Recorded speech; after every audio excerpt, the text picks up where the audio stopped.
প্রিয় দর্শক, আজ আমরা আপনাদের শোনাতে যাচ্ছি কোরআনুল কারিমে বর্ণিত এক বিস্ময়কর কাহিনী। এটি এমন এক ঘটনা যা মানুষের বুদ্ধি বিবেচনাকে স্তব্ধ করে দেয়। আল্লাহ তাআলার কুদরতের এমন নিদর্শন যা চিরকাল মুসলমানদের ঈমানকে শক্তিশালী করে রেখেছে। হ্যাঁ, আমরা কথা বলছি হযরত মুসা আলাইহিসসালাম ও তার কওমকে ফেরাউনের হাত থেকে রক্ষা করার অলৌকিক ঘটনার, যখন লোহিত সাগর দ্বিখণ্ডিত হয়েছিল। হযরত মুসা আলাইহিসসালামের জন্ম হয়েছিল মিশরে, যখন ফেরাউনের রাজত্ব ছিল চরম নিষ্ঠুরতায় ভরা। ফেরাউন নিজেকে বলতো আনাল্লাহ, অর্থাৎ আমি আল্লাহ। সে আল্লাহর সাথে স্পষ্ট বিদ্রোহ ঘোষণা করেছিল। ফেরাউন বনি ইসরায়েলকে দাস বানিয়ে রেখেছিল। তাদেরকে নির্মাণ কাজে বাধ্য করা হতো, মারধর করা হতো, আর তাদের উপর ভীষণ নির্যাতন চালানো হতো। কোরআনে আল্লাহ তাআলা বলেছেন, ফেরাউন পৃথিবীতে উদ্ধত হয়ে উঠল। সে তার প্রজাদেরকে বিভিন্ন দলে বিভক্ত করে দিল। তাদের মধ্যে একটি দলকে সে দুর্বল করে রাখল, তাদের পুত্র সন্তানদের হত্যা করত আর মেয়েদেরকে বেঁচে থাকতে দিত। সে তো ছিল বড় ফাসাদকর। যখন মুসা আলাইহিসসালাম জন্মগ্রহণ করেন, তখন ফেরাউন নির্দেশ দিয়েছিল বনি ইসরায়েলের সব ছেলে শিশুকে হত্যা করতে হবে, কারণ তার জ্যোতিষীরা ভবিষ্যৎবাণী করেছিল যে এক শিশু জন্ম নেবে যে তার রাজত্ব ধ্বংস করে দেবে। মুসা আলাইহিসসালামের মা ভীত হয়ে পড়লেন। তখন আল্লাহ তাকে ইলহাম করলেন, আমি মুসার মাকে নির্দেশ দিয়েছিলাম, তুমি তাকে দুধ পান করাও, আর যখন তার জন্য ভীত হও তখন তাকে নদীতে ফেলে দাও। ভীত হইও না, দুঃখ করো না, আমি অবশ্যই তাকে তোমার কাছে ফিরিয়ে দেব এবং তাকে রাসূলদের একজন করব। তিনি মুসা আলাইহিসসালামকে একটি ছোট্ট বাক্সে করে নাইল নদীতে ভাসিয়ে দিলেন। আল্লাহর অদ্ভুত কুদরতে সেই বাক্স ভেসে গিয়ে পৌঁছালো ফেরাউনের প্রাসাদের সামনে। ফেরাউনের স্ত্রী আসিয়া আলাইহাসসালাম ছিলেন ঈমানদার ও পরহেজগার নারী। তিনি মুসা আলাইহিসসালামকে দেখে মমতায় ভরে উঠলেন এবং ফেরাউনকে বললেন, এ শিশু আমাদের জন্য শীতল নয়ন হবে, একে হত্যা করো না, হয়তো এ আমাদের কাজে আসবে, অথবা আমরা একে সন্তান বানিয়ে নেব। এভাবেই আল্লাহ তার শত্রুর ঘরেই মুসা আলাইহিসসালামকে নিরাপদে বড় করলেন। যৌবনে পৌঁছে মুসা আলাইহিসসালাম একদিন দেখলেন একজন মিশরীয় এবং একজন বনি ইসরায়েলি ঝগড়া করছে। তিনি বনি ইসরায়েলের পক্ষ নিয়ে মিশরীয়কে ঘুষি মারেন আর সে মারা যায়। মুসা আলাইহিসসালাম তখন খুব অনুতপ্ত হন। এরপর ফেরাউন তাকে হত্যার ষড়যন্ত্র করল। আল্লাহর নির্দেশে মুসা আলাইহিসসালাম মিশর ছেড়ে মাদিয়ানের দিকে চলে যান। সেখানে তিনি নবী শুআয়ব আলাইহিস সালামের সাথে সাক্ষাৎ করেন এবং তার কন্যাকে বিবাহ করেন। বহু বছর পর আল্লাহ তাকে নবুয়ত দান করেন। তুর পর্বতে আল্লাহ তার সাথে কথা বলেন, লাঠিকে সাপ বানিয়ে দেখান আর তাকে মিশরে ফিরে যেতে আদেশ করেন, ফেরাউনকে তাওহীদের দিকে ডাকতে। মুসা আলাইহিসসালাম ও তার ভাই হারুন আলাইহিসসালাম ফেরাউনের দরবারে গিয়ে বললেন, হে ফেরাউন, আল্লাহর ইবাদত করো আর বনি ইসরায়েলকে ছেড়ে দাও। ফেরাউন বিদ্রুপ করে বলল, তুমি কি আমার সাথে তর্ক করবে? আমিই তোমার প্রভু। ফেরাউন জাদুকরদের ডেকে আনল, কিন্তু মুসা আলাইহিসসালামের লাঠি যখন বিশাল সাপে রূপ নিল এবং তাদের সব জাদু গিলে ফেলল, তখন জাদুকররা সিজদায় পড়ে গেল এবং বলল, আমরা মুসা ও হারুনের রবের উপর ঈমান এনেছি। ফেরাউন ক্ষিপ্ত হয়ে গেল এবং বলল, আমি তোমাদের হাত পা কেটে ক্রুশে চড়াব। তবুও মুসা আলাইহিসসালাম দাওয়াত চালিয়ে যেতে থাকলেন। অবশেষে আল্লাহর নির্দেশ এলো, তুমি বনি ইসরায়েলকে নিয়ে মিশর থেকে বের হয়ে যাও, আমি তোমাদের জন্য সমুদ্র দ্বিখণ্ডিত করব। মুসা আলাইহিসসালাম গোপনে বনি ইসরায়েলকে খবর দিলেন। তারা সবাই রাতের অন্ধকারে জড়ো হলো।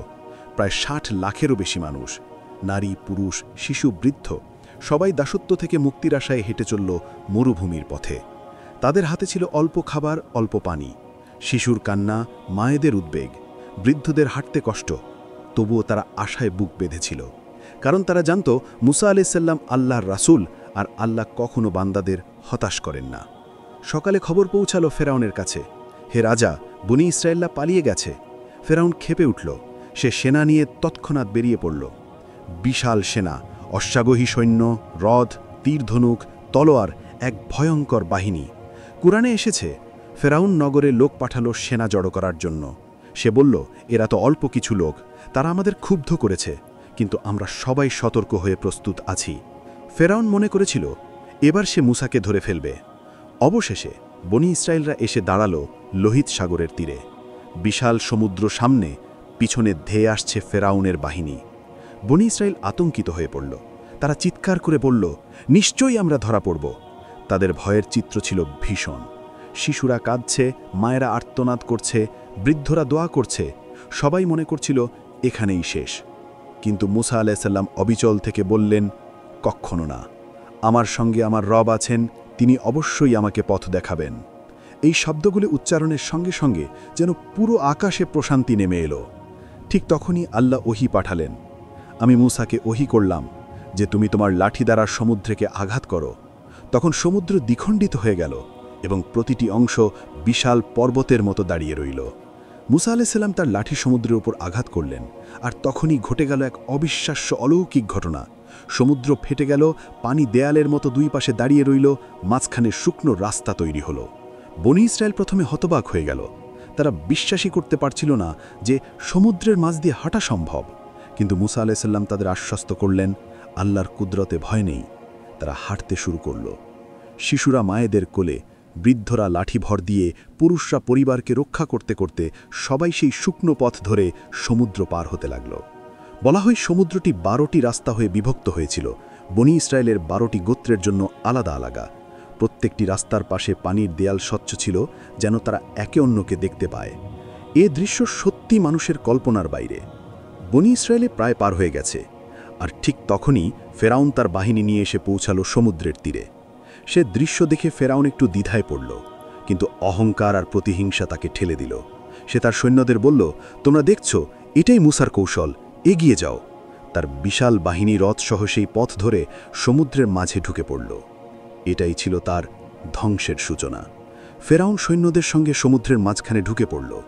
সে ভাবছিল মুসাকে ধরা হবে, কিন্তু আল্লাহর কুদরত তখনই কার্যকর হল। আমরা তাদেরকে, যারা ঈমান এনেছিল, রক্ষা করলাম, আর যারা মিথ্যা বলেছিল তাদেরকে ডুবিয়ে দিলাম। এরা উদ্ধত ছিল এবং তারা সীমা অতিক্রম করেছিল। ফেরাউন আর তার সৈন্যরা তখন বুঝতে পারল যে এ কোনো সাধারণ সমুদ্র নয়, এটি আল্লাহর নিদর্শন। আল্লাহর নির্দেশে সমুদ্রের জল আবার একত্রিত হতে শুরু করল। পিছুটান সৈন্যরা বনী ইসরায়েলকে ধরার জন্য এগিয়ে গেলেও পানি তাদের ওপর ভেঙে পড়ল। দেয়ালের মতো জলের দেয়াল যেন ভয়ঙ্কর পাহাড় হয়ে দাঁড়িয়েছিল, কেউ পার হতে পারল না। সমুদ্রের ঢেউ তাদের ঘিরে ফেলল। এই সময় বনী ইসরায়েল নিরাপদে রাস্তা পার হয়ে মিশর ছেড়ে দিল। শিশুর কান্না, বৃদ্ধদের ধ্যান, সবাই কৃতজ্ঞতা জ্ঞাপন করল আল্লাহর প্রতি। ফেরাউন নিজেই সেই পানির ঢেউয়ের মধ্যে হারিয়ে গেল। তার অহংকার ভরা শাসন এবং দাসত্বের নিষ্ঠুরতা সব শেষ হয়ে গেল। কোরআনে এসেছে, আমরা ফেরাউন এবং তার সঙ্গে যারা ছিল তাদের সবাইকে ডুবিয়ে দিলাম। এই ঘটনাবাদের শিক্ষা যে অহংকার ও দাসত্বের শেষে পরিণতি কি হয়। বনী ইসরায়েল মিশর থেকে মুক্ত হল, তারা মরুভূমি পার হয়ে স্বাধীন হয়ে গেল।